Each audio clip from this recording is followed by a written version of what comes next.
been trapped in this dark life. No, I'm running out of time.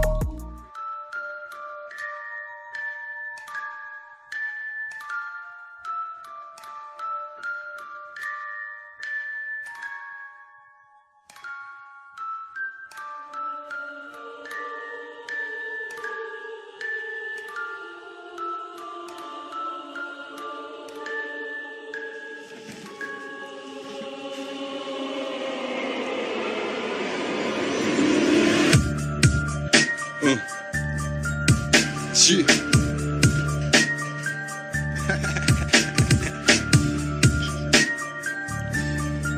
Let me tell you what happened though. Thug life, thug life. It's been 16 years, still stuck in a dark age. Living in my mind, thinking about the fateful day. 9796, I remember like it's yesterday. I got a lot to say, it'll make a thug, make it cry. How the media said that I died, but I'm still breathing. Who do you believe in? Everything that they said was a lie. You see, listen, we was in Vegas, getting faded in the city of sin. I had a bad feeling that night, after the fight at the MGM. Can you feel me? We left the telly on the way to the club. These hoes pulled up right beside us. My adversary steady plotting on my death. Squeezing bullets to my name on my chest. I heard gunshots, but it got weird. Instead of bullets, only smoke appeared. Next thing I knew, 2 men in a suit were just standing there.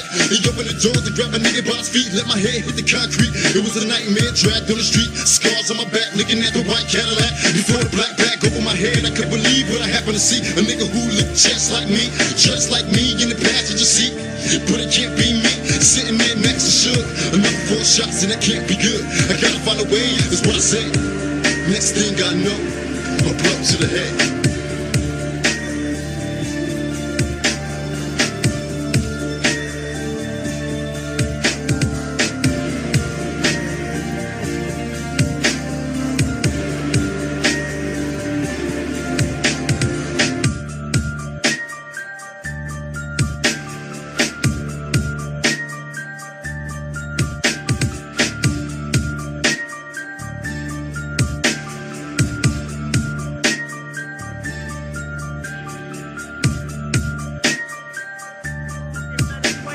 Scared of the bright lights, when they start to shine, I realize I might go blind, makes me wanna cry.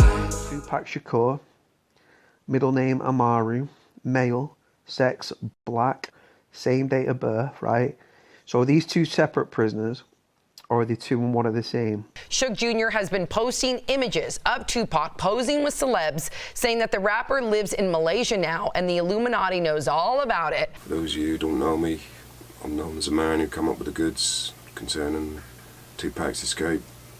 I mean, this is pretty big. That's quite, you know, I'm putting myself in even more danger. Hey guys, what's going on? Jared Bronstein here, and welcome back to another Top 10 video here for you on Inform Overload.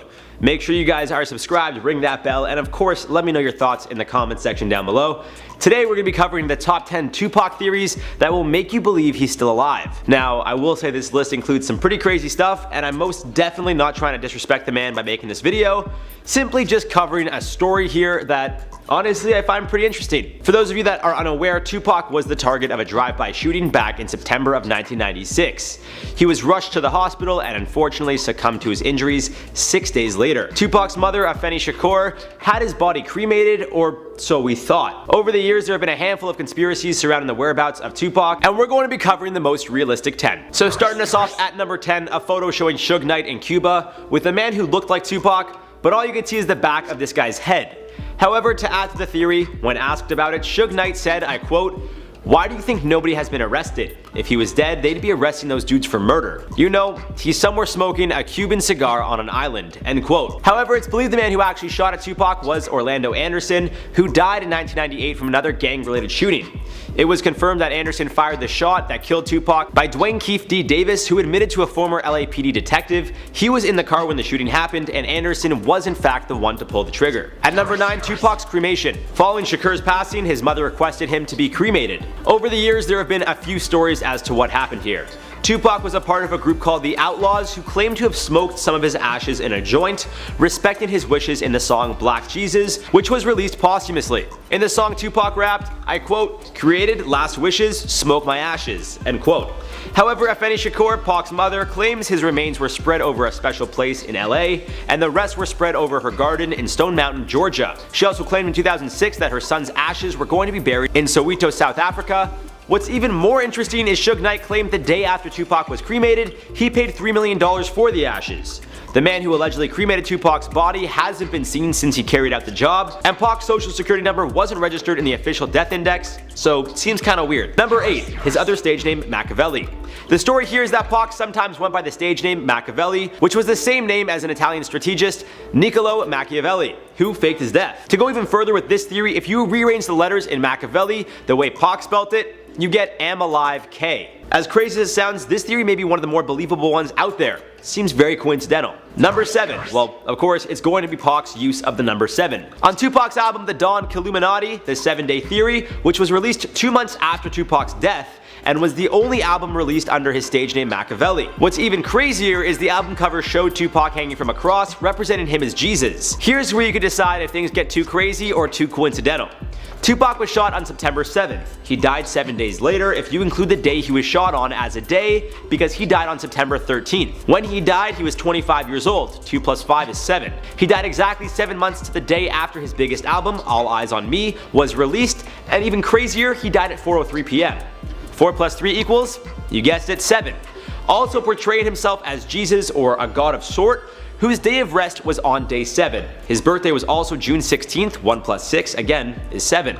Now this could be a stretch or a very interesting theory. Number 6, Tupac is in an LA jail. This one, I won't lie guys, it was a little less believable and it was met with a lot of criticism. YouTuber Cody Lockey checked some LA prison records and found 2 booking numbers showing a man by the name of Tupac Amaru Shakur with the exact same details of Tupac. Same height, same weight, same birthday. It could be an alias for a completely random person, which is much more believable, but it seems Cody is set that Tupac was arrested once in 2017 and again most recently in 2019 and is currently serving time in an LA prison. At number 5, he was seen in Somalia. Another far out idea, but a local Somalian man claims he saw Tupac along with his friend and founder of the Outlaws hip hop group, Yaki Gaddafi. The man claimed, I quote, "I've seen Tupac and Gaddafi way after their said deaths in Somalia. I've seen them both alive. I was in a car and they were heading in the other direction. Gaddafi was doing some kind of hand signals. He looked kind of funky. I saw them alive way after their deaths." End quote. Now there was a Tupac lookalike who appeared at a Boston Celtics game in 2014. This man claims he saw Tupac in 2018. So it is possible it could have been the same guy. For all we know, I mean, they drove in different directions, so makes me really hard to believe it was actually Pac. Suge Knight's son claiming Tupac is in Malaysia. In a handful of Instagram posts, Suge J. Knight Jr. claimed Tupac was alive and living in Malaysia. He claimed after he told the world about Tupac's whereabouts, the Illuminati was coming after him, so he had to find a way to keep himself safe. Of course, after Suge Jr. made these claims, he said his Instagram following blew up with him getting over 200,000 followers in just 2 days. While being interviewed by Yahoo Entertainment and asked if he actually believes Tupac is still alive, his response was, I quote, "You just have to tune into the show for my answer," end quote. So I mean, take from that what you will. Into the top 3, the YouTube channel Wired Up TV, which claims to be the go-to YouTube channel for all Tupac theories, posted a video which included a grainy photo of a man surrounded by 3 kids who looked a lot like Tupac. Now again, it's a bit of a stretch. In the video, the channel's host, Danny, explains that he doesn't know much about the photo, who the kids are, but they're making some calls to figure all the details out. Although it's the most recent claim as of this recording, it's not as crazy as these next top 2. So coming in at number 2, he was smuggled to Cuba with help from Fidel Castro, and Michael Nice claims he was part of the security team that helped the whole thing go down. Nice said he was working with the Black Panthers and had claimed he was in touch with a Tupac body double who was going to testify that Tupac was indeed still alive. Nice also said, I quote, "I have audio and video evidence of Fidel Castro confirming he sanctioned Tupac to live in Cuba. And he sanctioned the body double switch that I was involved in. There were terms and conditions on that sanction. There was a limit to the amount of time. There were conditions on his behavior. He must not confess to actually being Cuba," end quote. Now just days before he was going to allegedly release the evidence, Nice was found slumped behind the wheel of his car, with the cause of his death officially being determined as natural causes. Although his family calls the death extremely suspicious, who knows what really went down. And in at number 1, the theory that Playboi Carti, the rapper known for the hit song Magnolia, is the reincarnation of Tupac. The belief behind this story is that the day Tupac died, Carti was born. Real name Jordan Terrell Carter, a ton of his fans genuinely believe he is the actual reincarnation of one of the best rappers of all time. Although I personally don't see any resemblance physically or in the style of music, aside from they're both African American men, I guess. There were a ton of tweets from fans saying things like, I quote, "Playboy Cardi is the reincarnation of Tupac," and I quote, "Tupac dies the day Cardi was born. Coincidence? I don't think so." Take from it what you guys will, but those are the top 10 Tupac theories that will make you believe he's still alive. My mama told me no matter what, you always gonna be a nigga. I wonder if my dad thought about that shit before he got with her. A black man with a white lady back in the 80s. They probably looked at you so crazy, you go crazy. Are you rolling, Andy? Okay. Alright, that's okay. You can do this. You dressed right for it. And he said he's been a little chilly, so this is good for him. So somebody will enjoy the heat in here. Okay. Anytime. Okay, my name is Tupac Shakur, and I attend Tamalpais High School, and I'm 17 years old. Okay. Do you like being 17? And it's like 17 is such a weird age. It's such a in the middle age. You're not 18 yet, and you're older than 16. So. But I like it. It's nice. It's like a learning stage for me. Do you wish you could be 18 and when you get some more rights? Well, 18 will bring lots of responsibilities that I don't want, but it'll bring respect that I feel like that's the only way I can get it. You know, I try to be as mature as I can be and demand it wherever I can get it. But 18 is like, you're an adult. You like today when I had to sign the release form, I felt so bad because I couldn't sign it myself. I had to go and get my mother's and all that. But 18 is, it's just society's way of saying that you're ready. But 17, like I think I'm ready now, as ready as I'm gonna be in this world. But so it's okay. I guess 17 is all right. Do you think that you should be given more responsibilities, or that you have much more value than adults place on you because of your age? Well, the way that my mother brought me up is no lies, no, total truth. Everything is real in society, everything. If something's going on wrong in the house, I know everything. So it was like I was given the responsibility before I wanted it. And so now I can't really differentiate what great responsibility is because I've had it for so long. So she taught me how to be ready for it. And so that's good, and I think it's good because I know that, and it's taught me that when you get out there, the responsibility is staggering, and I'm ready. I'm going to be a little more ready than someone who's grown up in Disney World, with Santa Claus is coming.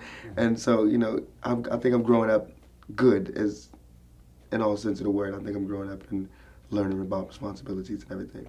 What do you think is the hardest thing about being a kid or being your age? The hardest thing about being my age is proving to society that I understand what's going on. Like not everybody, but frequently teenagers are stereotyped in being loud music loving, girl chasing, car wanting, not caring about the world, cokeheads, drinking coke and smoking and being drug addicts. And I mean, in some ways we are. I mean, I chase girls and want the car and loud music. And why do you think it is that adults don't give you the respect you deserve? Fear. They're scared. They're scared of watching us grow up. They're scared that when we get the power or responsibilities that we won't be able to handle it. And they're scared that well, I don't think, in this generation, I don't think that a lot of adults put enough into their children. I'm glad my mother did, but I don't think that a lot of children are growing up lost in the sauce. And I think that they're scared because they're realizing it now that, I didn't teach him this, I didn't teach him that.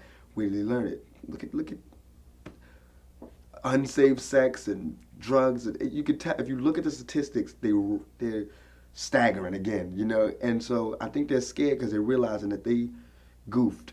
They really messed up. And also, they fear teenagers are angry. At least this generation seems a little angrier to me and a little bit more rebellious and uninvolved. So they're scared because they're realizing that, what's going to happen when we get all these people empowered. But also just because it's human nature to be scared to watch a child grow up, and you don't want to give them that yet. Well, what do you see are some of the major differences between being a kid or being an adult? I was funny. Being a kid, like my little cousin, Hiroji, He's 3, and everything to him is happy. The only thing that makes him unhappy is when things are over, when you turn something off, and when the television goes off, when it's time to go to bed, or when he has to come in the house. Everything is over. That's bad, you know. And when you're an adult, when something is over, that's like, it's the opposite, you know. When it's over, it's good, you know. You just, oh, I'm off work, it's over, you know. Vacation, it's over. Oh, God, she's out of the house. My children in college, it's over. Oh my God. And so it's that difference. And children see things so great. If the world can, what happens is that adults complicate things, and children don't. It's simple as this: the sky is blue. And adults, when they go, the sky is blue. Why is it blue? Because birds and bees and everything wasn't meant to be analyzed. And that's where a lot of problems came in, I think. And that's where I think kids are happier. Kids are definitely happier and more relaxed than adults. Do you think if parents or adults had happier childhoods, they would be better off when they grow up? I mean, like, a lot of people say if you have a troubled childhood, you lack self-esteem when you grow up. No, actually, I think it's, well, okay, from my mother's point, well, if you grew up happy, too happy, you know, like in fairy tale land, not fairy tale, I mean, if you grew up where, you know, every Christmas you got a present, and every birthday you got a present, and every holiday was a holiday, and everything was peachy, your parents took care of everything, and you just grew up. I don't think that prepares you for the world. You know, my mother had a really bad childhood, and my father had a bad childhood, and I had a bad childhood, but I love my childhood. Even though it was bad, I love it. I feel like it's taught me so much, and I feel like nothing can faze me. You know, nothing in this world, nothing can surprise me. It might set me back, but only momentarily, only to spring back. And I think it's helped me. If you have a happy childhood, you tend to want your child to have a happy childhood, so you tend to want to keep the bad things out, and I don't think that's good because you don't prepare them for the world.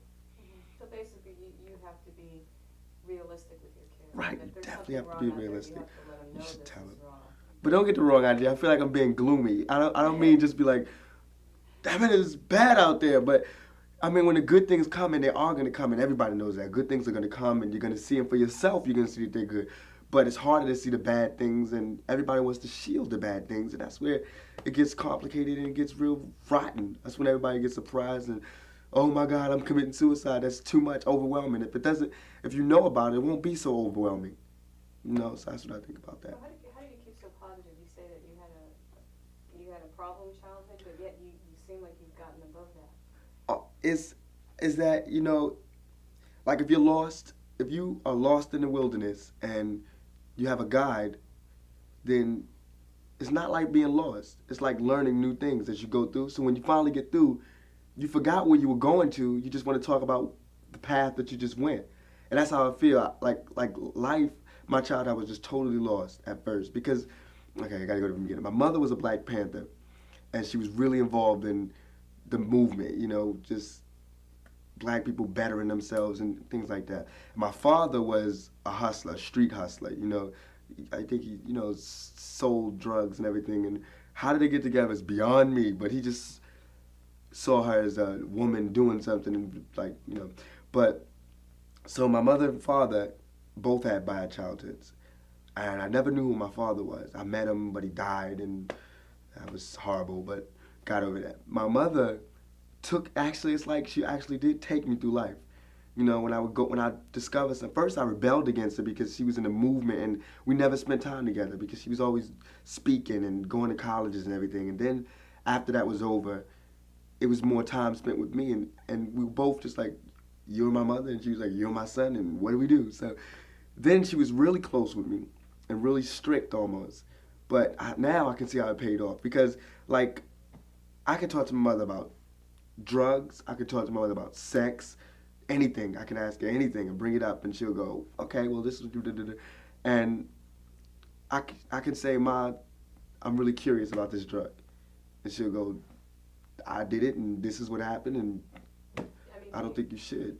I mean, do you think other kids can talk to their parents as easily as you can to yours? Not, I don't think so. Because I speak to my friends, I speak to them and they're baffled. They're like, like my friends can call my mother by her first name. That's a small thing, but it's a big thing to them because they could just come in the house and go, how you doing, Faye? And this is what happened at school. Because she speaks to them. She gives teenagers the respect they deserve unless they show that they're not worthy of that respect. And they like that. They really do like that. And they react well. That's why I have that philosophy about respect. Because my mother she's totally brilliant, totally understanding and caring. And she's human. I mean, she has mistakes and we have our little tiffs, but I understand them so much. I mean, she'll be wrong a lot and we can talk about it. So, but a lot of kids can't talk to their parents about drugs because their parents don't trust them to make the decision, so they make the decision for them. And a lot of kids can't talk to their parents about sex because they don't trust them. They think, oh, he's talking about sex, he's out there doing it. So they don't trust them in that, you know? So, plus their parents are just like beat red as soon as you bring up the word fornication. But my mother's totally just, I was scared at first, but I just brought it up one day and we spent hours talking about drugs, sex, and society, and 60s and 70s and 30s and everything. And we just get along really good. So you consider her like a good friend? Yeah, a really good friend. But she's still my mother. I mean, I still, like last night I came home at 2:30 and she went, you can't come home that late anymore. And I was like, it's the weekend. We had an argument about that. But also it's things that, you know, like, I mean, we talk about things. You know, do you think you should be punished? And I explain it to her. And Your mother taught you? my mother taught me 3 things: respect, knowledge, search for knowledge. It's an eternal journey. That's like my haircut, the line. 360 degrees, find knowledge, always. And she taught me to not be quiet. If there's something in my mind, speak it. That was the breath. She always taught, but also to listen. And she told me this little joke that God gave you 2 ears to listen and 1 mouth to speak. 2 ears and 1 mouth, common sense. 1 mouth, you should speak, but you should also listen. And that's where the knowledge comes from, listening. And once you get the knowledge, then you can speak. And it helps you. So she taught me respect, knowledge, and understanding, mostly. You know, just listen a lot. Do you think more parents should listen to their kids more? Definitely. Oh, definitely. Definitely. But not being a yup parent, like yup people, you know, just not being, oh, yes, dear, I understand. Yes, you can go to the party. That doesn't help.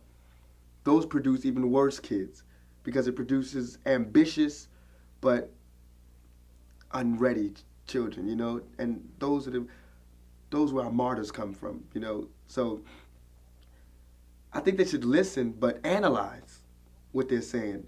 Just don't push them through the path and don't hold them from going to the path, but help them through the path. That's what I think should happen. Right. Well, how do you think you're most like your mom? I'm most like my mom because I'm arrogant. Totally arrogant. I agree. I have to say it.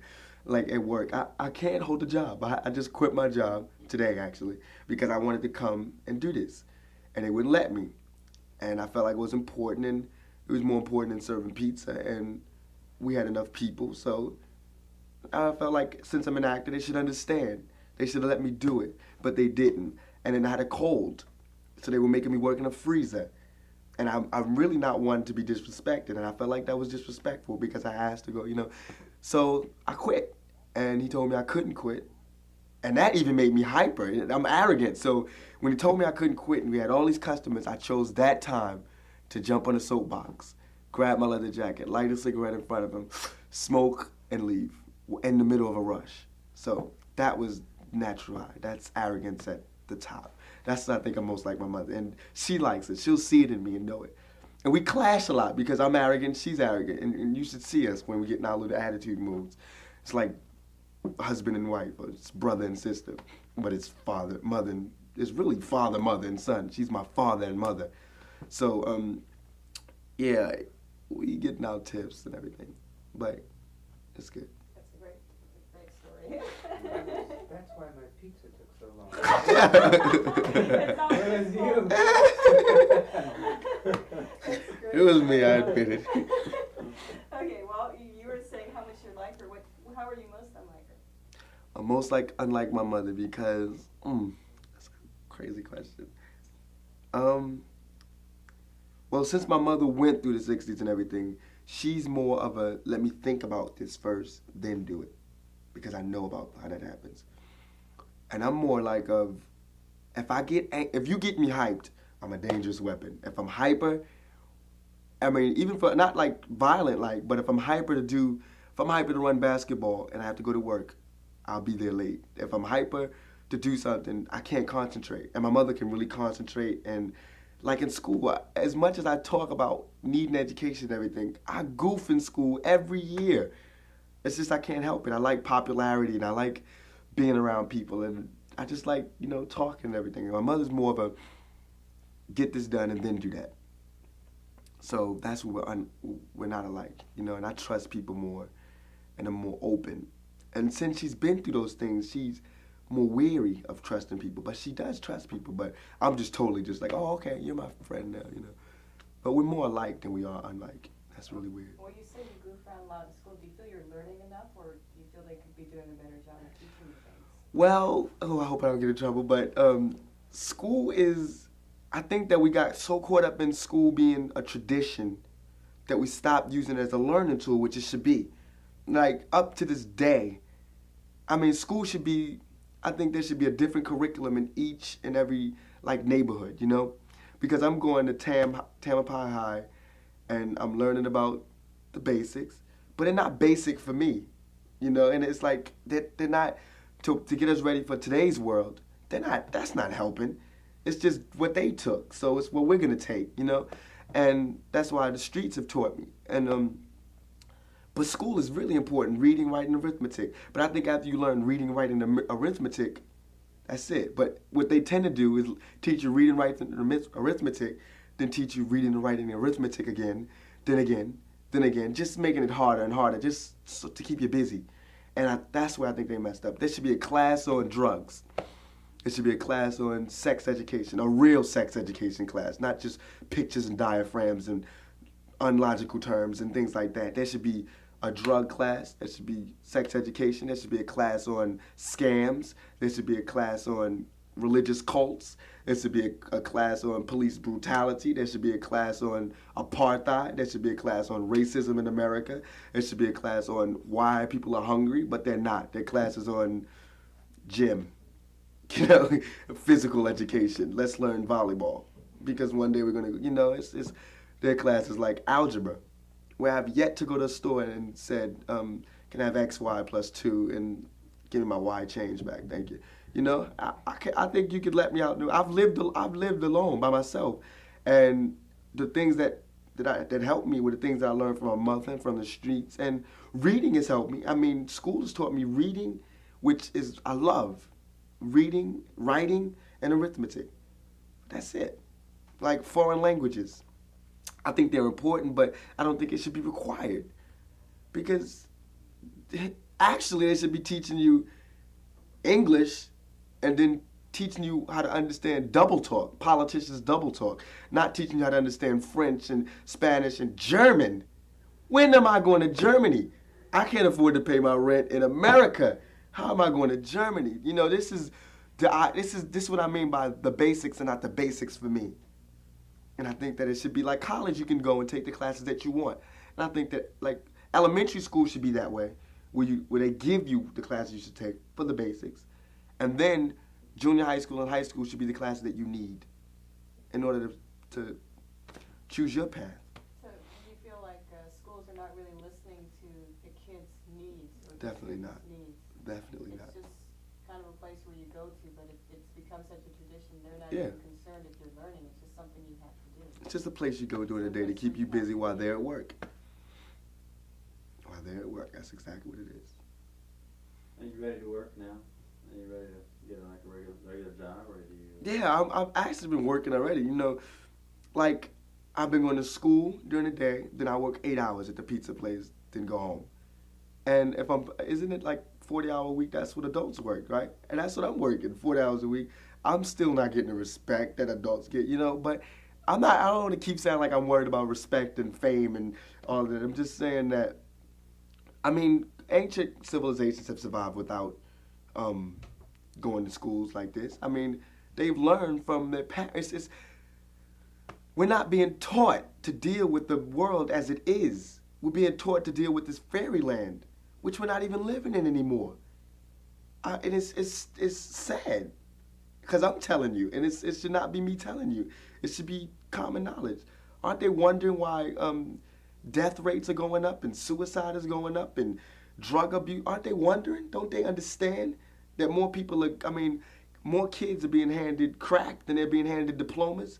I mean, it shouldn't, I mean, like, okay, in school we're learning to analyze, and then, well, I learned it, now they should relearn it. I think adults should go through school again. You know, I think that rich people should live like poor people, and poor people should live like rich people, and it should change every week. And we'll have the best rounded people, we'll be able to deal with people. I mean, everywhere. Look at civilizations, look how we grew. You know, and I think we need to learn from our mistakes and stop just going through emotions, which we're doing now. It's like we're waiting for some big button to be pushed or something like that. Can you do anything about that, Tupac? I mean, what can you do when you grow up, right? Okay. That you can make a difference in this. Well, as it is, and it's honestly, I feel this way, but society is like, I mean, it's like, you know those little things they have for the mice where they go through around a circle and there's little blocks for it and everything? Well, society is like that. They'll let you go as far as you want. But as soon as you start asking too many questions and you're ready to change, boom, their block will come. And for me, and I hope this doesn't start anything, but for me, since I'm living in a slummish area and I'm black, mines will come through being a statistic. You know, I'll get caught up in all of this, and one day I'll be with my friends and they'll go, let's go out party. We don't have a car. Let's steal a car. Forget it. You know, let's just borrow a car. We'll steal a car and I'll go to jail for 16 years and come out and be bitter. Knowing all of this, saying all of this, but be bitter, you know? And it should be, I mean, like the past elections, watching Jesse Jackson run and watching Dukakis run. Those two people, Jesse Jackson and Dukakis, two people who I thought were gonna, there it is. I said, all right, finally we're gonna get a better America. But what happened? Bush won. I couldn't believe it, because every time I asked people, who would you have voted for? And they're like, it was Dukakis. But how did Bush win? I keep wondering. And then that just makes me rebel more against society, because it's supposed to represent the people. I don't want Bush in government. I spent 8 years of my 17 years on this earth under Republicans, under Ronald Reagan, under an ex-actor who lies to the people, who steals money, and who's done nothing at all for me. And I don't think Bush is a bad person or a bad president, because for the upper class, he's a perfect president. And that's how society is built. The upper class run it while we talk about it. I mean, the middle class and lower class, we talk about it. And for the working class, we're just lost. We're going through the motions. We're the worker bees. And they get to live like royalty. You think when you're talking about classes, do you think children or kids are sometimes considered a lower class? Yeah, I think so. But they're even even with children, there are classes. Like even at TAM, there's the lower Marin City class. There's the low white class, the lower white class. There's the middle class white class and the middle class black class, and there's the middle class. There's the upper class white and upper class black, and that's a shame that it has to be cut in so many pieces, because it all boils down to this one piece of money. That how can this is a big question. No one's there to answer it, and this is staggering. How can Reagan live in a White House which has a lot of rooms, and there be homelessness? And he's talking about helping homelessness. This is what I mean about practicality. All right, if there's someone homeless in Washington, D.C., if there's homelessness, and he has the White House, which has 1,000 rooms, why can't he take some of them people off the street and put them in his White House? Because he doesn't want to get dirty. The White House would be a little tainted, and when his rich people from Jamaica and everything comes to see him, they'll be, oh, these people, you know? And that's dumb. He wants to build houses and everything. Let him stay in the White House. All those rooms are not being used. Then he'll have people from the streets to help him make with his ideas. I mean, these people that are homeless have done things. They haven't been homeless forever. they've done things in society. They've done things, they've had jobs before, and they've done things. They've worked hard. There should be an automatic. They get a house somewhere and live comfortably. There are things they can do, you know, and I think that's wrong. I think that's really bad.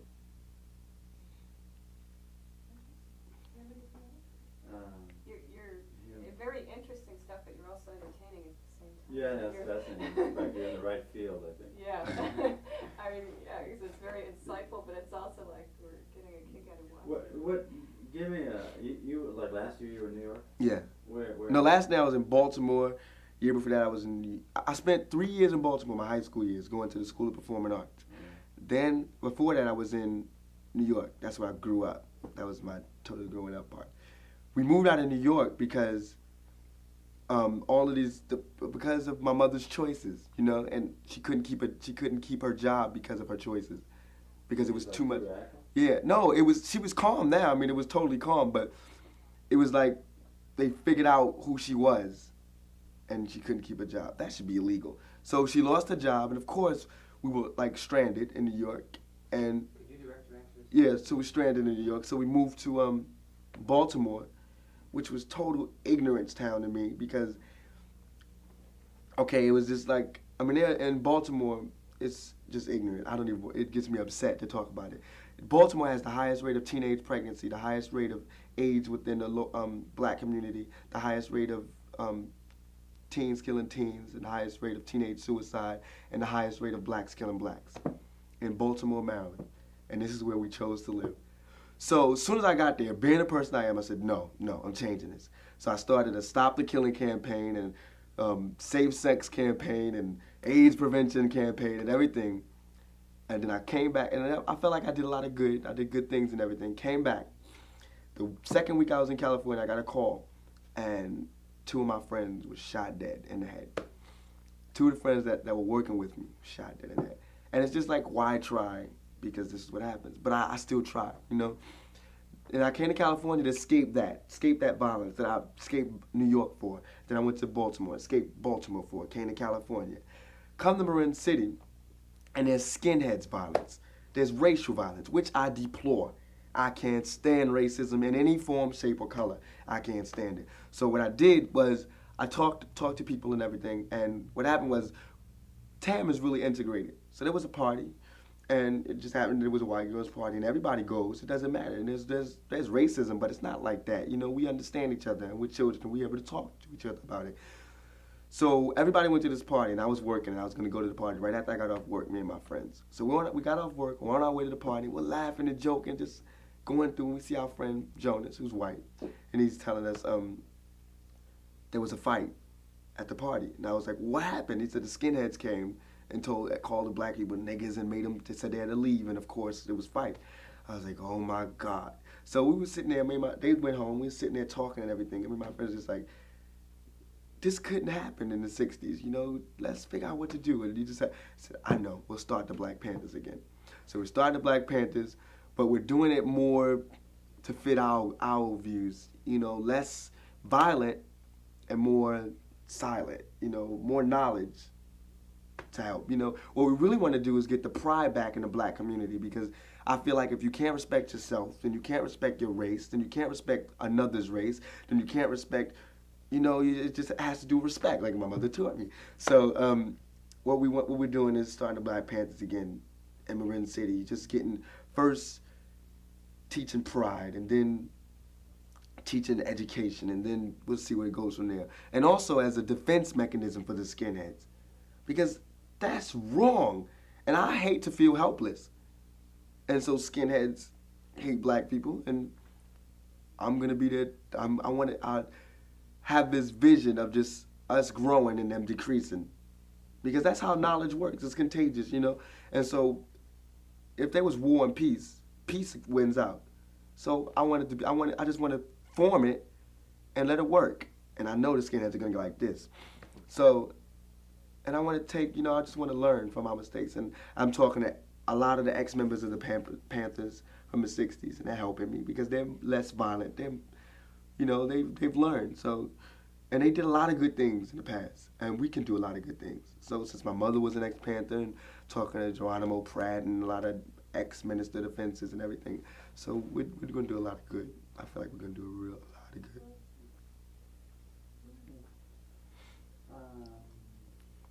anything you feel like you wanted to say that you didn't have a chance? I don't know. I know as soon as I walk out, I'll go, oh, God, I should have said that. But just to end the importance of growing up just growing up in America. I loved my childhood, but I hated growing up poor, and it made me very bitter. You know, it's like, all right, now I got a job. I quit now.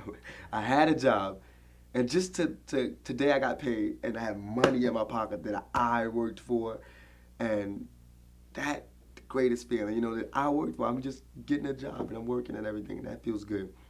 But I'm still poor. You know, my family is still poor. I'm still living in a poor neighborhood.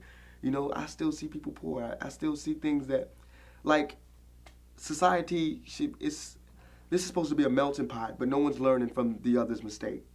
And that's where the tragedy comes. Because if we were all open and everything, we would learn from, like, in Marin City, I've seen already deaths. I mean, this lady slashed a man's throat because he spit on her kids. And I've seen teenagers fighting last night over girls. And I've seen guys speak to women with this much respect.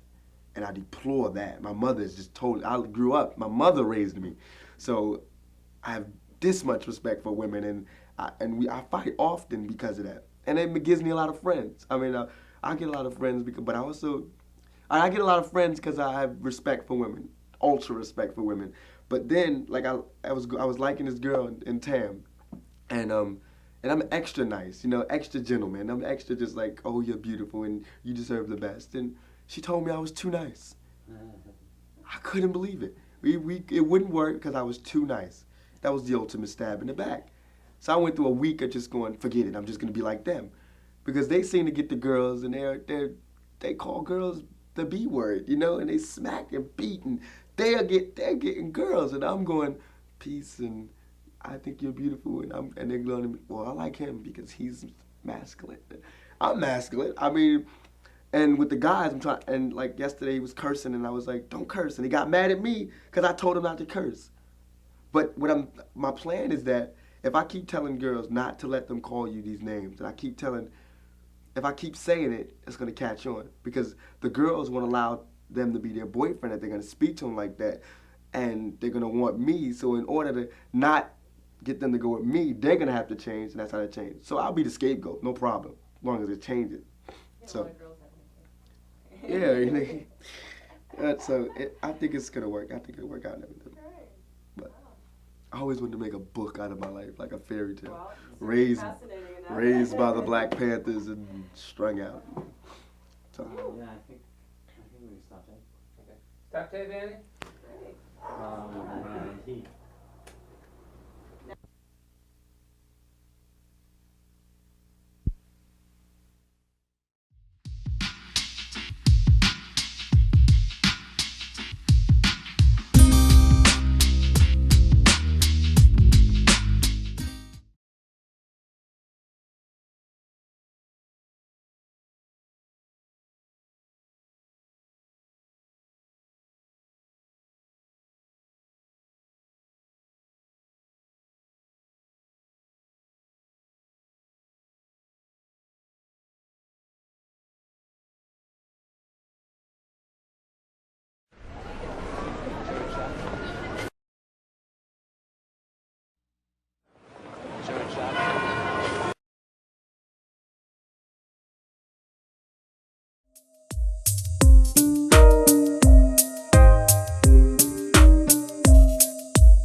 When I first decided that I was leaving Death Row, I had told Suge that, but I knew it was some funny shit going on.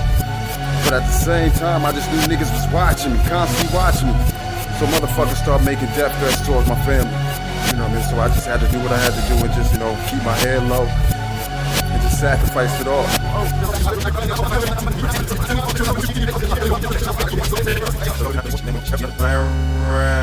Don't try to even sweat the shit. You know, it's all good, I'm still around. Look, it's all good, I'm still around. Don't try to even sweat the shit. You know what I'm saying? When motherfuckers see you as a threat, that's what happens. They be trying to wipe niggas the fuck off. I'm still peeping game though. You know what I mean? I'm still in the trenches, I'm watching everything. Nothing can go past me. Not a motherfucking thing.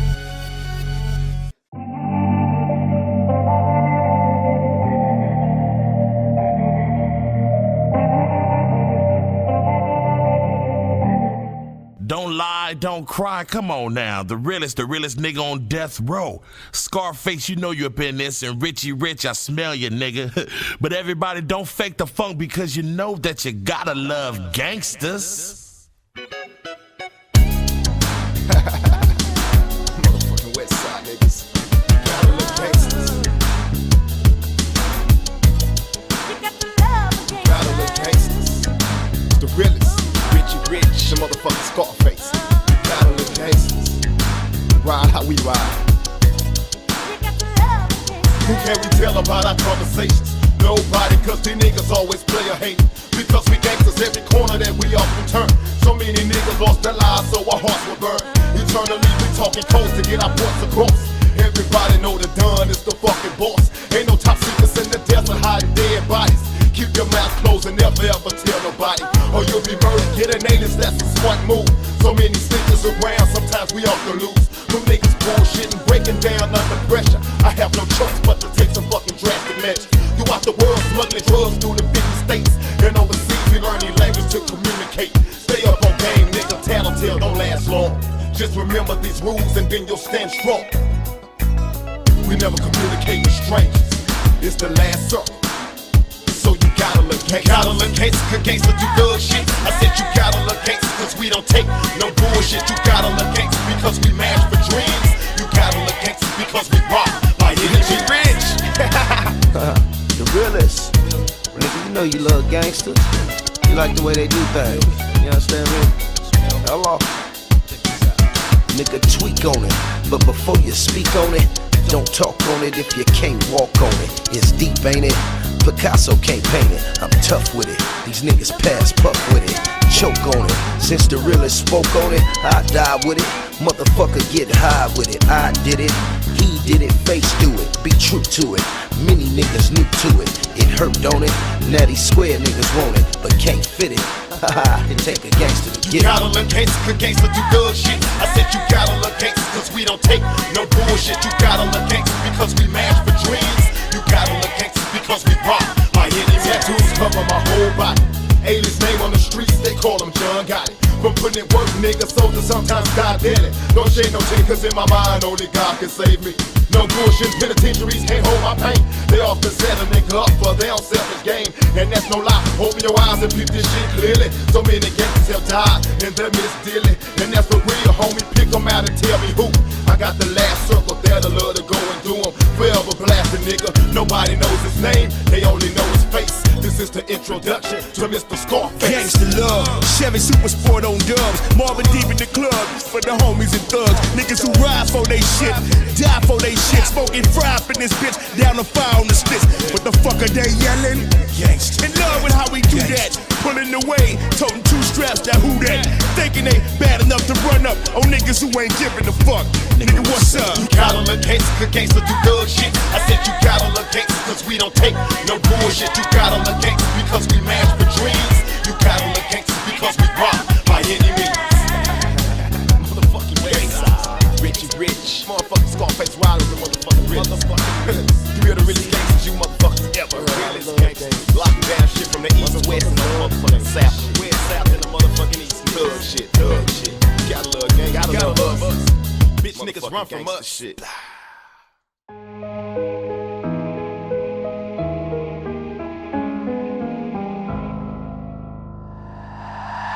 Everywhere I look around me. My phone can't control my here it goes to my enemies, please, please. Plus undercovers all trying to flee. It should be that this jump survive. Ran up on this fucker with my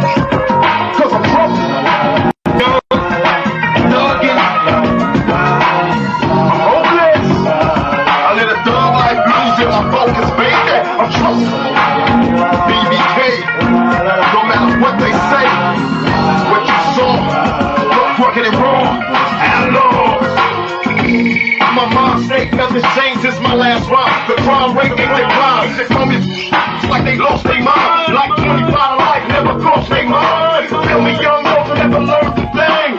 13 as a young there's a lot of power, but how can I cry? Trying to run a little road to either stop or die. Mercy is for the weak, when I speak I scream. Afraid to sleep on having crazy dreams. In the sanity, so send me to hell, cause I ain't begging for my life. Right now I'm worse than this earth, off this life. I'm troubled.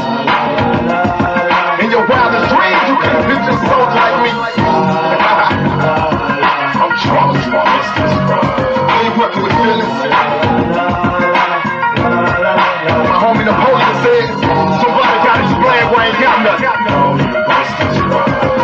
I'm troubled. The outlaw clique. Young brother is sick. Machiavelli the dog, boss. Mussolini, you know what I mean? Hussein Fatal, Gaddafi, Castro, Napoleon, Romeo. We ain't messing around.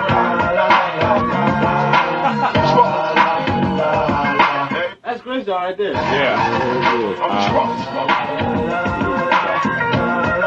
Man, right there, they surrendered earlier right there. Oh, that motherfucker's a fool. How the fuck you do that shit? How the fuck you do that shit? Bam!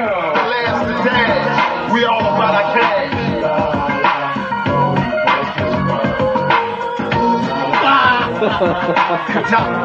Trump tight, never stop.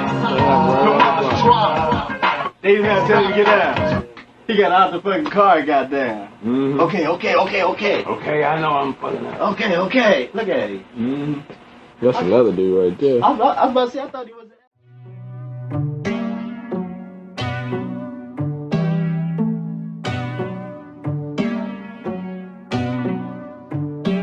Tupac is one of the most famous and influential rappers of all time. He only dropped 4 albums while he was alive, but he still managed to change the rap game forever. According to the official story, he was shot and killed back in 1996, but the case was never solved, and some fans think he faked his death to escape the bloody war between the East Coast and West Coast rap scenes. Today, we're breaking down all the evidence and diving straight into the question, is Tupac still alive? Before we break down why Tupac might still be alive, let's take a look at the original story. According to official reports, on September 7, 1996, Tupac was in Vegas with the head of Death Row Records, Suge Knight. They went to the MGM Grand to watch a Mike Tyson fight, and after it was over, they spotted an op in the lobby. Tupac and Suge had another dude with them named Trey.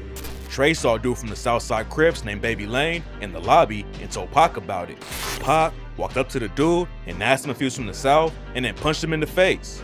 Pac's crew helped him stomp the dude out. Then they left after hotel security stepped in. Pac and Suge went back to the Luxor Hotel to change, then left in Suge's BMW to go to the club he owned. Around 11 p.m., they got pulled over for bumping their music too loud and driving without license plates. The plates were in the trunk, so Suge put them on and they got back on the road. A few minutes later, a Cadillac pulled up on Pac's side of the whip and a shooter in the back seat started letting off shots. Pac got hit in the arm, thigh, and twice in the chest, and Suge's head caught some fragments.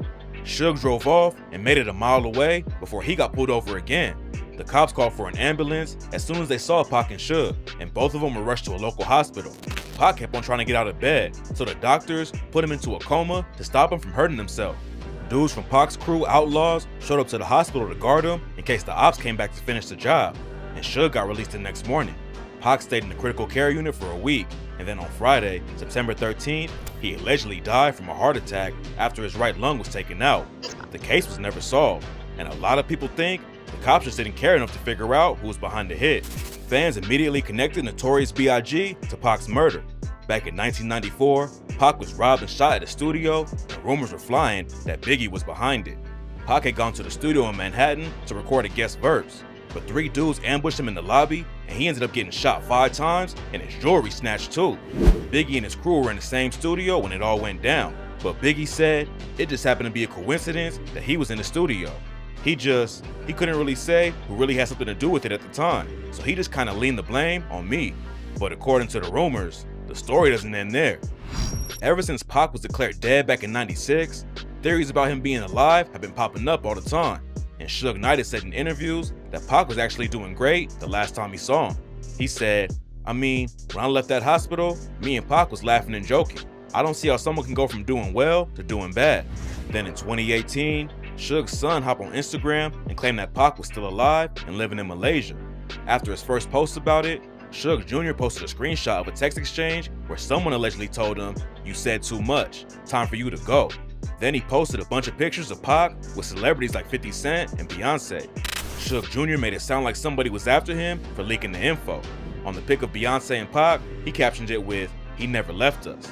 They'll be after me soon," shaking my head. Some fans thought it was just a publicity stunt for clout, but others say that it makes sense and that Suge Knight's son would know more than anyone about what really went down.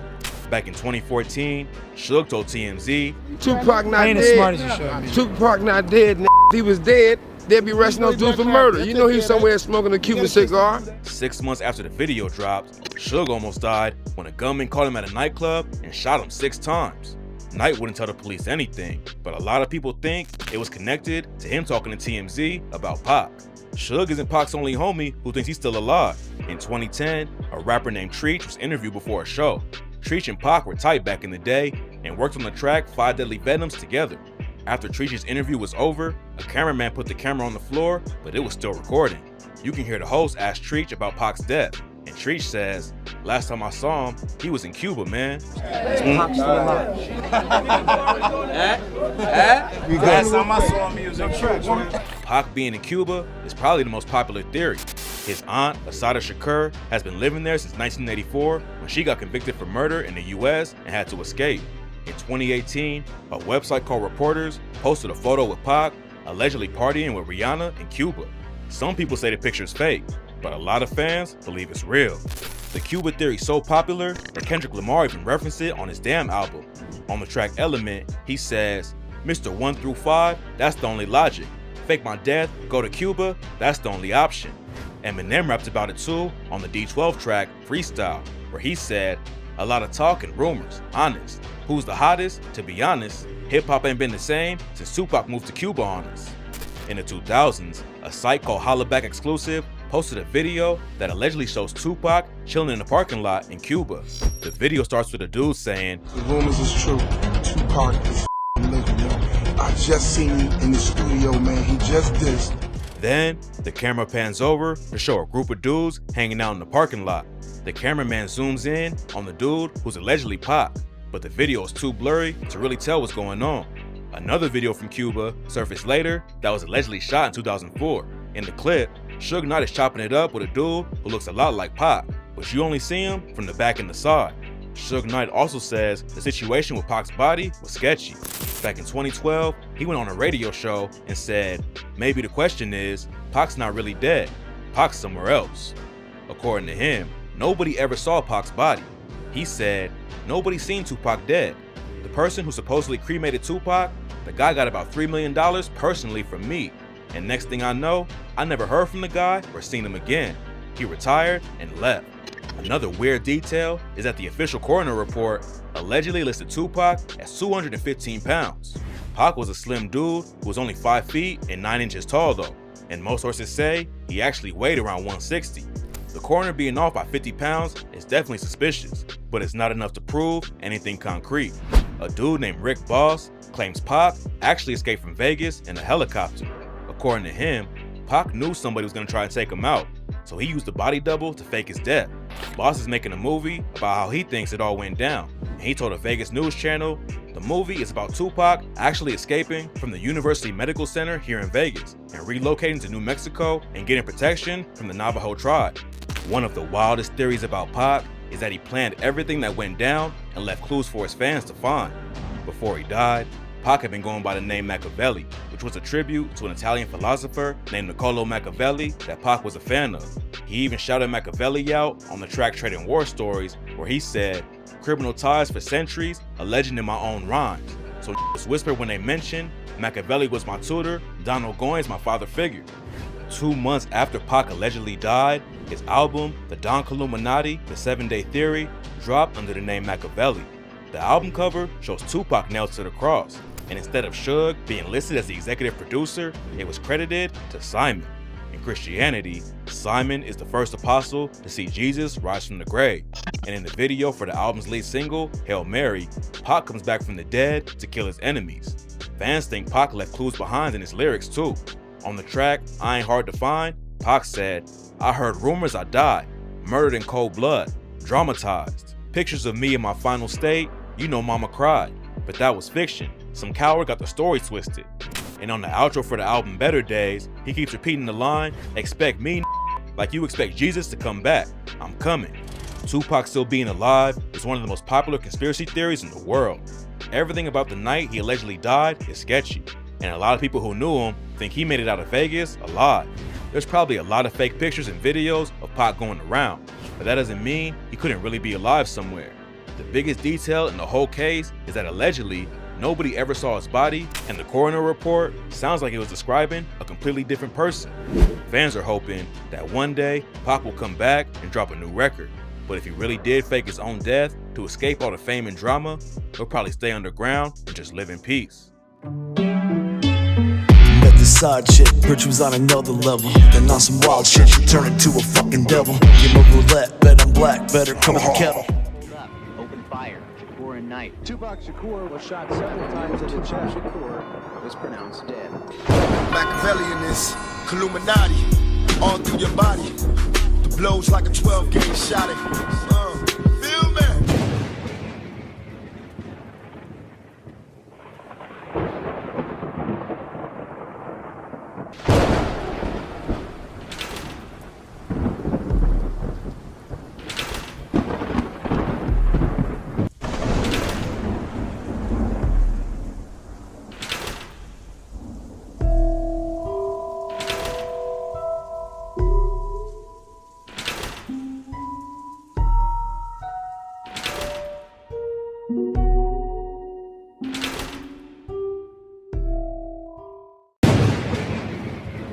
Only Gab can do it like this.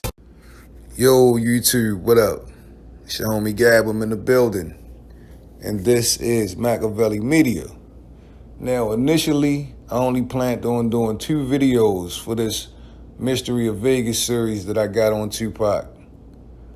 But after watching the MGM footage several times, I decided to add a 3rd video. And here it is right here. Before I get started, and what I'm prepared to show you today, I want to answer a question about the first video I put out about the footage.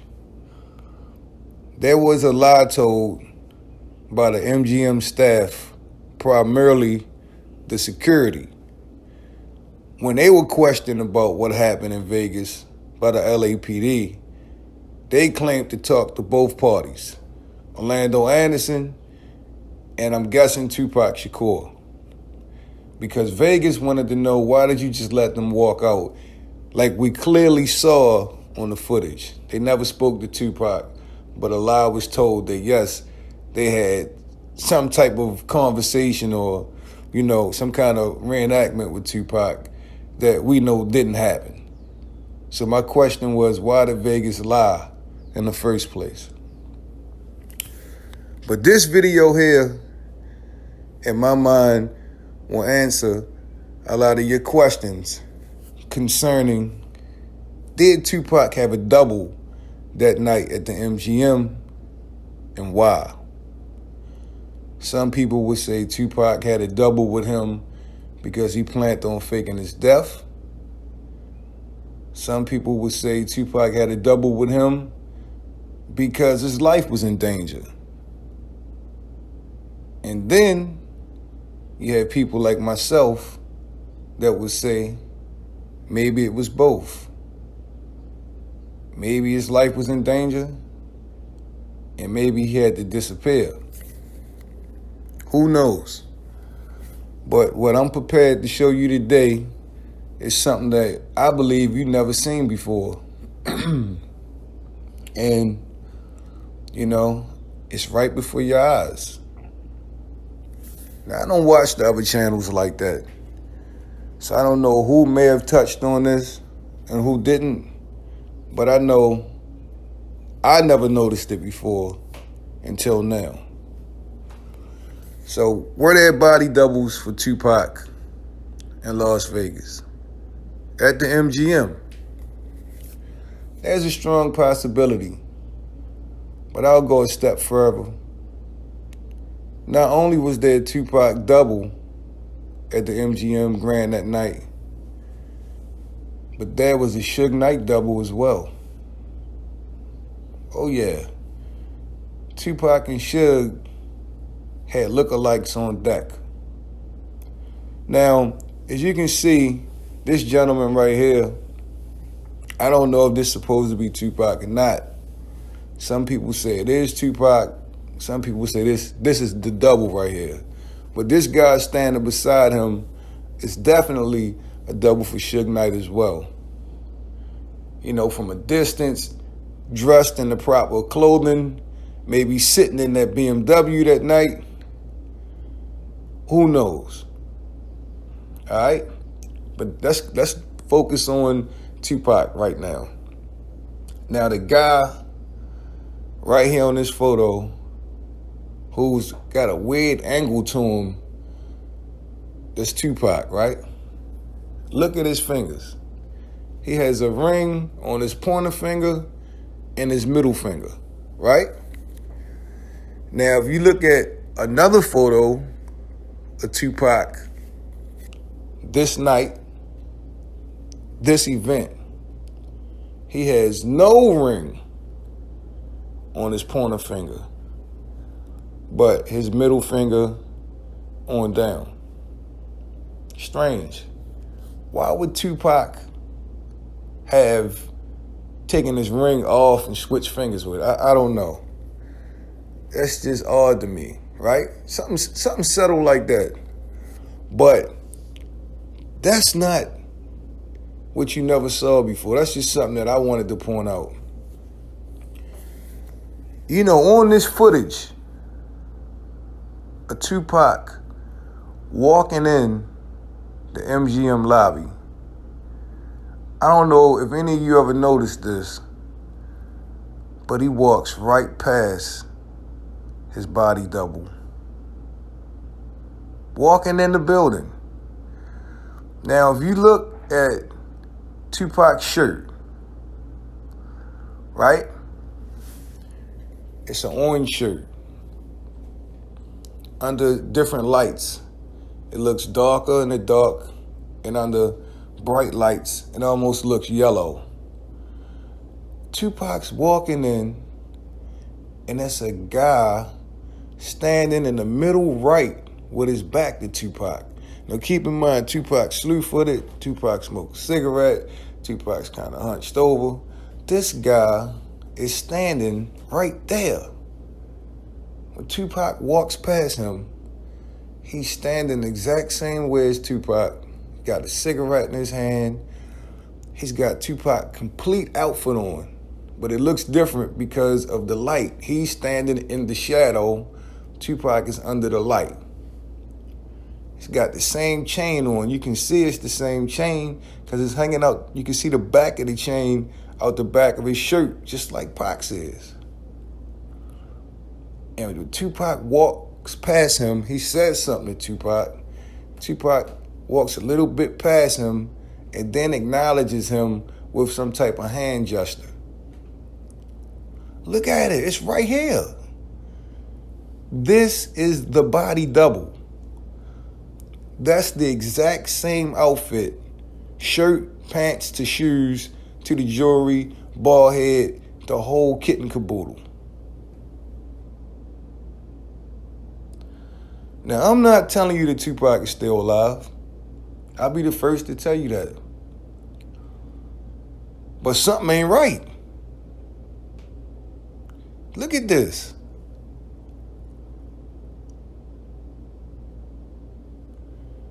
Shoes, pants, shirt, jewelry. My question is, I don't know who's who. Because that shirt looks awful light that Tupac's wearing coming into the MGM.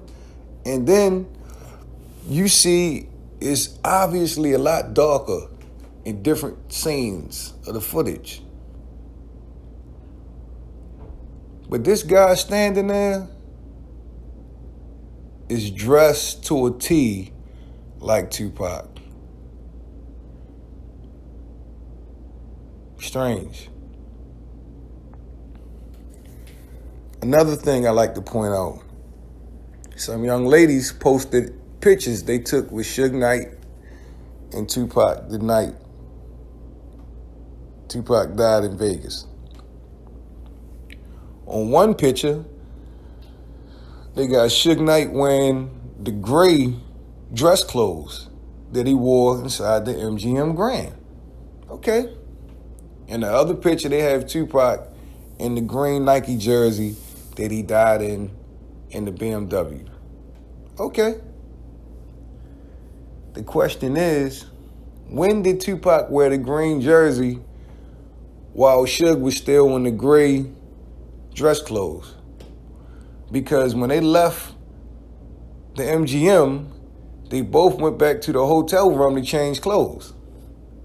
That's when Tupac changed from the orange shirt to the green jersey, and Suge changed from the gray dress clothes to the Coogee or whatever type of sweater he had on, right?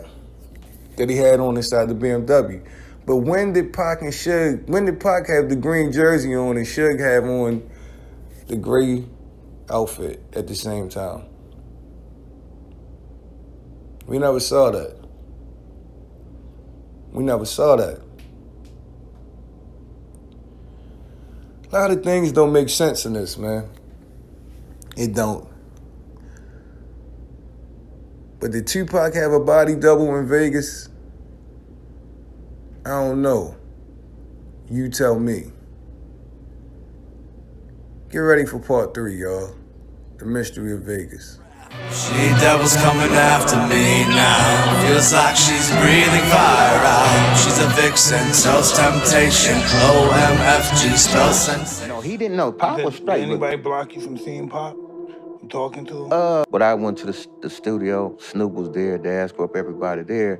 So some, Suge homies came. I was like, Warren, can I holler at you?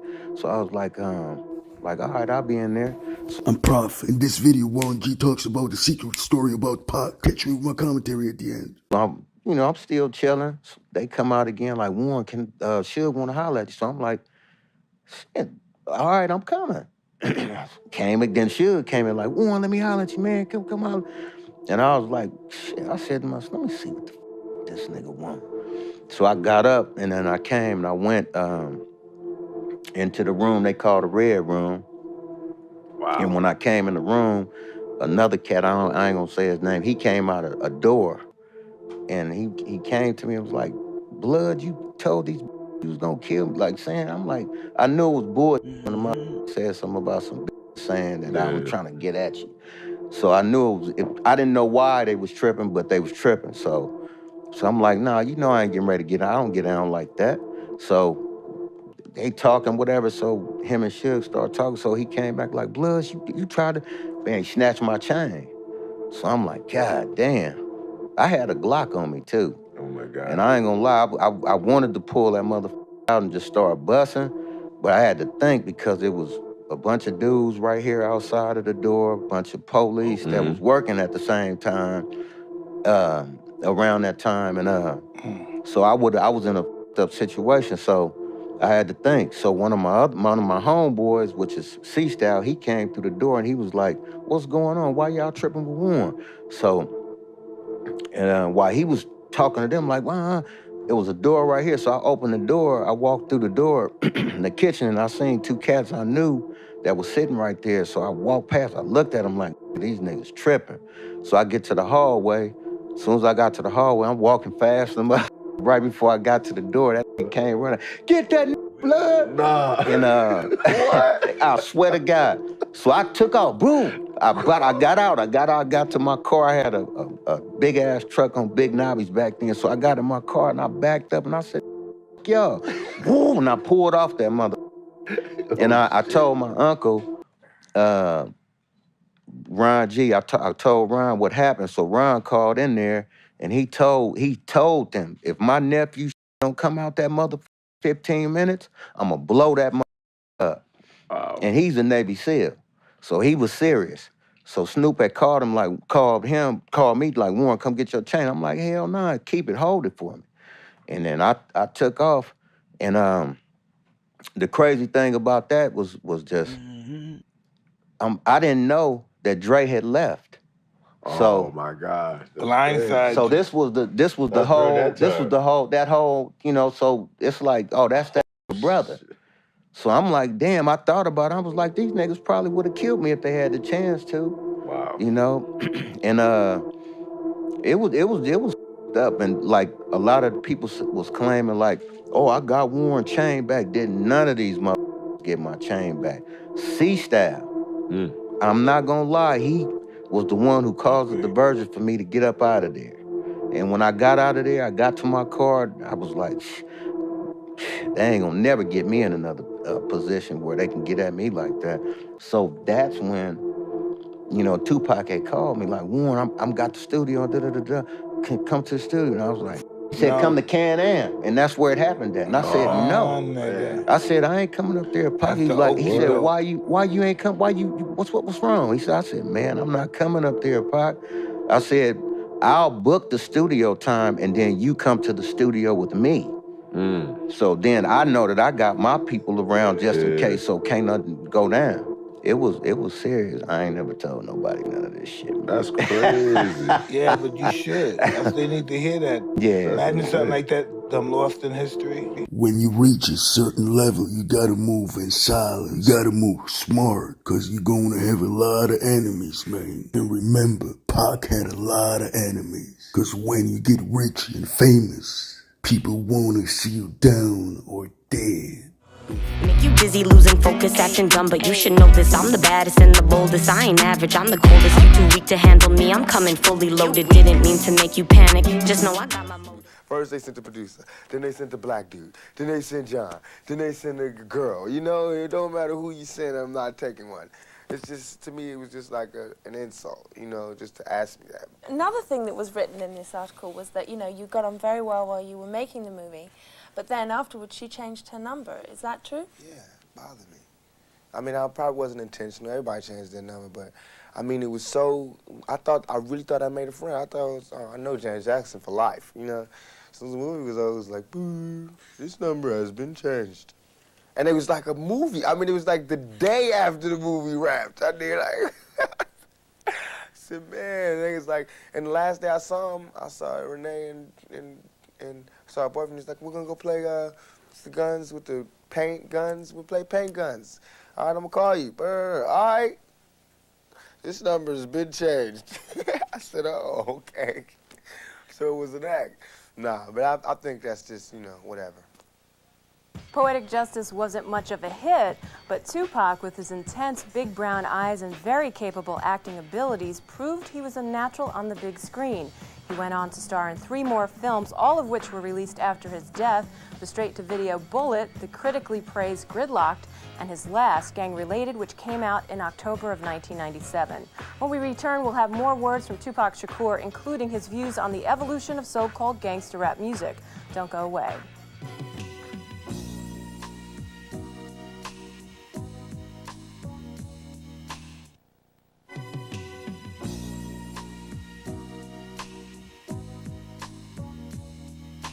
Welcome back to Tupac Shakur in his own words. By March of 1994, Tupac had become something of a household name. However, it wasn't so much for his music or film work as his increasingly high-profile run-ins with the law. I had a chance to interview Tupac the night before he was due to be sentenced for assaulting director Alan Hughes, who had fired him from the cast of Menace to Society. At this point, Tupac had become so notorious, he had attracted the attention of a woman with considerable notoriety herself. Madonna, who was interested in meeting with Tupac, sat in and watched this interview from off camera. What do you think you're most known for? Your acting, your music, or the controversy that surrounds you? My big mouth. My big mouth. I got a big mouth, can't help it. I talk from my heart, I'm real, you know what I'm saying? Whatever comes, comes. But my controversy probably, and it's not my fault. I'm trying to find my way in the world, you know, I'm trying to be somebody instead of just make money off everybody. You know what I'm saying? And so I go down paths that haven't been traveled before, and I usually mess up. But I learn, you know what I'm saying? I come back stronger. You know, I'm not talking ignorant, you know what I'm saying? So I obviously put thought into what I do. So I think my mouth, my controversy. I have not been out of the papers since I joined Digital Underground. I've been in all, you know what I'm saying? It's never, my name has not been not uttered, you know what I'm saying? And that's good for me because I don't want to be forgotten. If I'm forgotten, then that means I'm comfortable. And that means I think everything is okay. We was asking with them, you know, with civil rights movement. We was asking, you know, now those people that were asking, they're all dead and in jail. So now what do you think we're gonna do? And we shouldn't be angry. And my raps that I'm rapping to my community shouldn't be filled with rage. You know what I'm saying? They shouldn't be filled with the same atrocities that they gave to me. In the media, they don't talk about it. So in my raps, I have to talk about it. And it just seems foreign because there's no one else talking about it. Right. Well, playing devil's advocate, somebody might say, well, what does Tupac have? He's a movie star. He's got, you know, hit records. What does he have to complain about? And I'm going to tell you. It's like being the last person alive. You know what I'm saying? After 3 days, you can't do anything. What can I do? Where can I go? There's no black neighborhood, you know what I'm saying, with black people who have the same amount of money as me. You know what I'm saying? There's richer and there's poorer. There's no just, you know, did a movie, got a little bit of money, living okay, black neighborhood. I have to be in a white neighborhood, so I don't fit in. That's hell. It's hell when you can't be around your peers. All my life I grew up around black people, poor people, but I can't live around poor people now because they'll rob me. And why would they rob me? Because they're starving, because there's no money here. But they're telling me, now that I made a little money, I have to move here. So it's not like no one's ever trying to deal with this section. They're just moving away from it. And we're gonna have more stars coming from together, but they're gonna all move this way. You know what I'm saying? So it's like all the society is doing is leeching off the ghetto. They use the ghetto for their pain, for their sorrow, for their culture, for their music, for their happiness, for their movies, to talk about boys in the hood. You know what I'm saying? I don't want to be another I don't want to be 50 years old at a BET We Shall Overcome Achievement Awards. You know what I'm saying? Not me. You know, I want when they see me, they know that every day when I'm breathing, it's for us to go farther. You know, every time I speak, I want the truth to come out. You know what I'm saying? Every time I speak, I want to shiver. You know, I don't want them to be like, they know what I'm going to say because it's polite. They know what I'm going to say. And even if I get in trouble, you know what I'm saying? Ain't that what we're supposed to do? I'm not saying I'm going to rule the world or I'm going to change the world, but I guarantee that I will spark the brain that will change the world. And that's our job, is to spark somebody else watching us. We might not be the ones, but let's not be selfish, and because we're not going to change the world, let's not talk about how we should change it. I don't know how to change it, but I know if I keep talking about how dirty it is out here, somebody's going to clean it up. Still to come, a look at what has happened in the year plus since Tupac's death, and we'll have more from Tupac Shakur in his own words.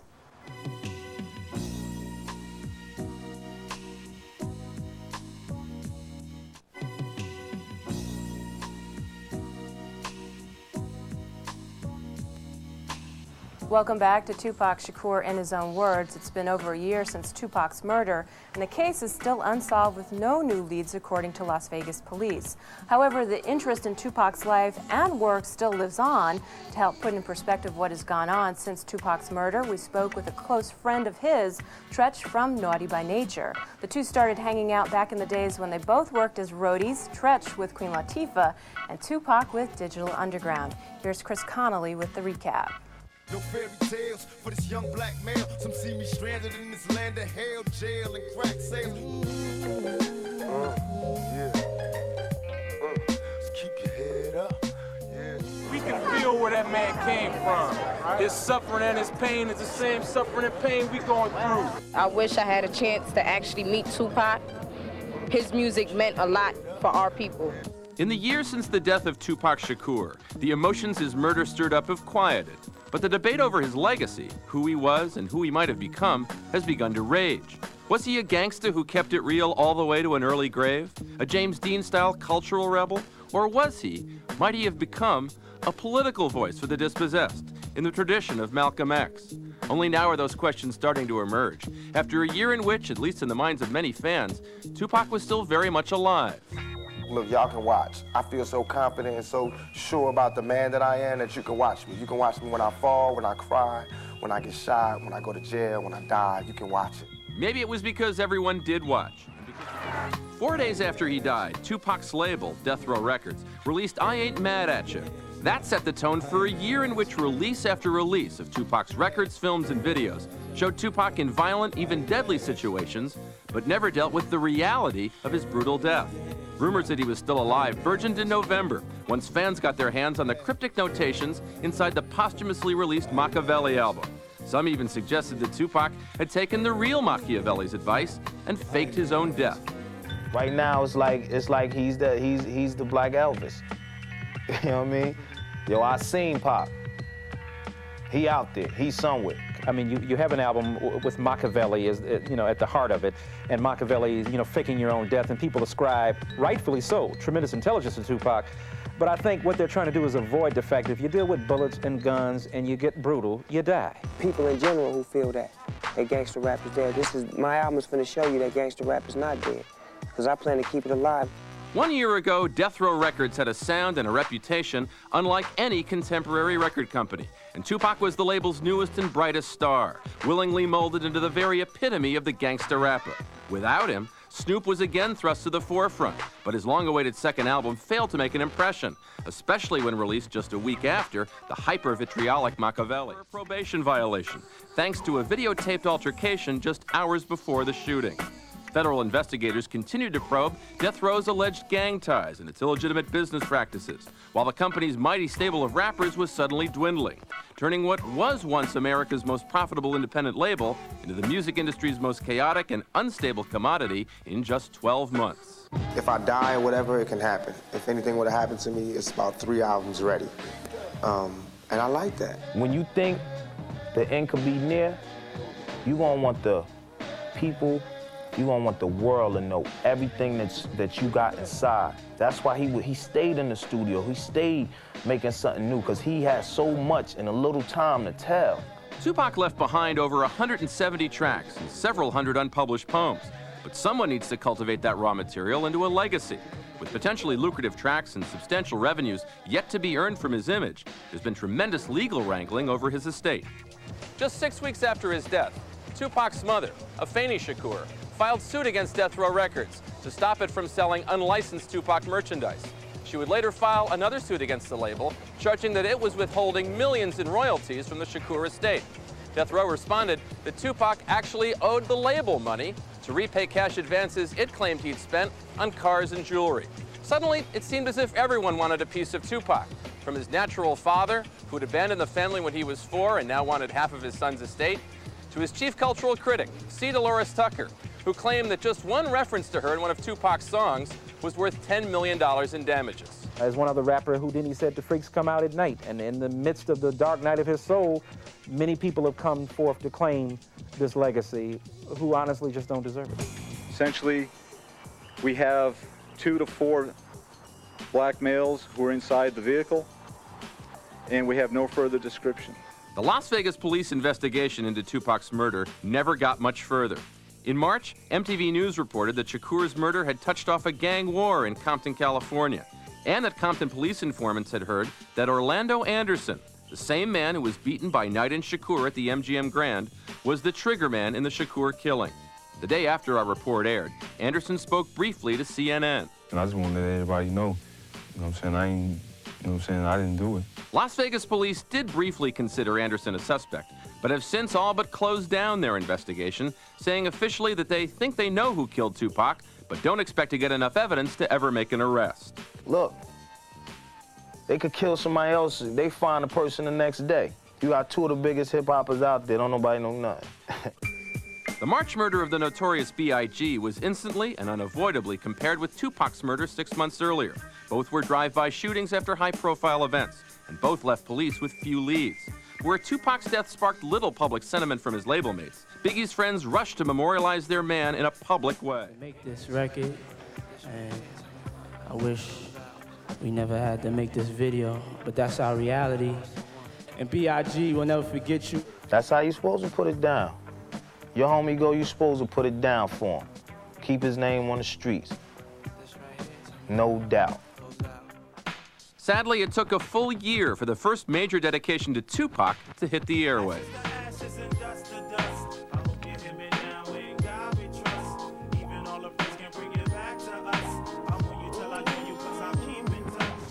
It's like the purpose behind this record, I really didn't see him sent off, you know what I mean, just right, the way I thought, you know what I mean?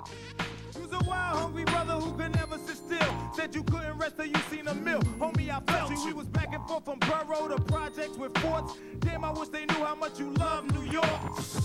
Besides paying tribute, Tretch and the other keepers of Tupac's flame hope that Tupac will be remembered as a communicator and not just an instigator. People got to listen to Pac. There's so much that he said and was saying that just, that touched and like really hit emotions that a lot of us go through every day, no matter what you doing.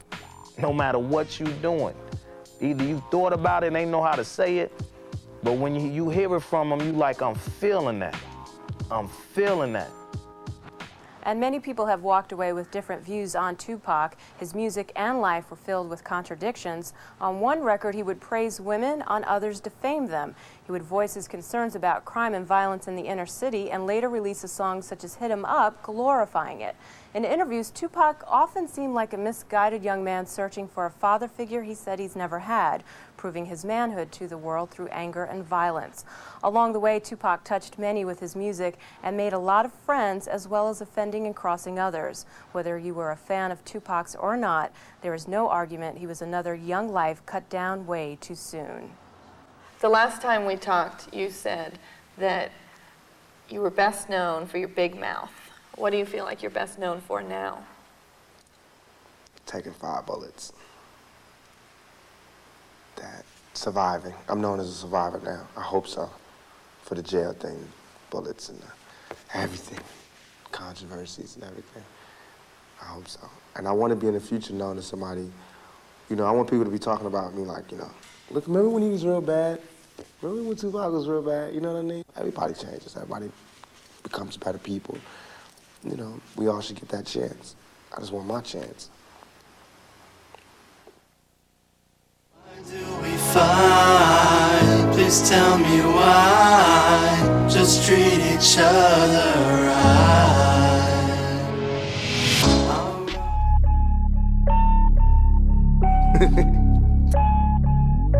My closest friends, my homies, people who I done took care of their whole family. I done took care of everything for them, looked out for them, put them in the game, everything turned on me. What's the matter, you don't trust me anymore? I don't trust no motherfucking body. You heard it wrong, nigga. Ain't nothing sweet about my techniques. You checking for my breathless quotes. I wrote deadly. My history so thoroughly involves destruction. Niggas left with they ass bleeding, lyrical fucking.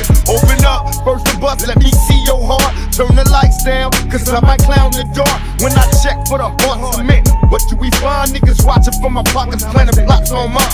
Am I blind? Let my rhymes speak. For me in history, a legend, you define me. Dumb Machiavelli, bitch. Bow down to death row. Fuck what you say, we untouchable. Now that we done shook Doc Trey. He ain't made a beat in 6 years, sway the shit. Won't get no record sales, sucking Nas dick. Let me get my freak on. Nigga drop the beat, I get my freak on. The wrong one for you to speak on. Motherfucker, tell me game what will niggas learn. In this game, fuck with us, niggas getting burned. We taking turns on you bitch made nigga roles. I hope it hurts cause you worse than this groupie hoes. One more time, baby. Tell me Kane, what will niggas learn? In this game, fuck with us, niggas getting burned. We taking turns on you bitch made nigga roles. I hope it hurts cause you worse than this groupie hoes. I heard Nas got beef cause I'm dissing his clue. Cool, come bring your ass, nigga, you can get dick. I'm worldwide, steady war rapping. Get your cash on, nigga, 5 times platinum. What's that? Daylight got a problem with this hard shit. Ever since me, myself, and I, y'all been garbage. I'ma keep it real, show you how it feels to ride. Y'all went 3 feet and stop rising. I ain't seen shit. Wendy Williams is a fat bitch, that's the truth. I got a jar full of niggas nuts, that's for you. Let the west side, east side drama see. I come along to your own streets, outlaw. Prepare for panic when I unleash. Niggas is lucky if they leave here in one piece. That's right. Queen Puff never had no heart to start, so how the hell Biggie Smalls get the part? Tell me Kane, what will niggas learn? In this game, fuck with us, niggas getting burned. We taking turns on you bitch made nigga roles. I hope it hurts cause you worse than this groupie hoes. Oh, one more time, baby. Tell me, Kane, what will niggas learn? In this game, fuck with us, niggas getting burned. We taking turns on you bitch-made nigga roles. I hope it hurts, cause you worse than this groupie hoes. What I bring to you is hardcore, the very essence of my poetry. Dyslexic, so you backward ass niggas that know me. The only T to bleed for the shit I bring. And swing hard on motherfuckers, that's my thing. Vocally, I'm pure, so you OD trying to throw me. Don't get your life took, trying to run with your homies. Y'all know me, same nigga so quick to blast on this worldwide mass, trying to get some cash. Holla, my name in the game will follow. Wait, and I'll murder these snakes tomorrow. Bunch of washed up, jealous ass punk gold. Quit bullshitting, pop, flip the bump mode. Machiavelli rise, all you niggas die when I come. I keep some fly shit and be done. They say Pac ain't got love for the east side. Use a line, motherfucker, nigga, we ride, watch it. Tell me, Kane, what will niggas learn? In this game, fuck with us, niggas getting burned. We taking turns on you bitch-made nigga roles. I hope it hurts, cause you worse than this groupie hoes. Oh, one more time, baby. Tell me, Kane, what will niggas learn? In this game, fuck with us, niggas getting burned. We taking turns on you bitch-made nigga roles. I hope it hurts, cause you worse than this groupie hoes. Holla, my name in the game will follow. Wait, and I'll murder these snakes tomorrow. Bunch of washed up, jealous ass punk gold. Quit bullshitting, pop, flip the bump mode. Machiavelli rise, all you niggas die when I come. I keep some fly shit and be done. They say Pac ain't got love for the east side. Use a line, motherfucker, nigga, we ride, watch your mouth. Fear is stronger than love. Remember that.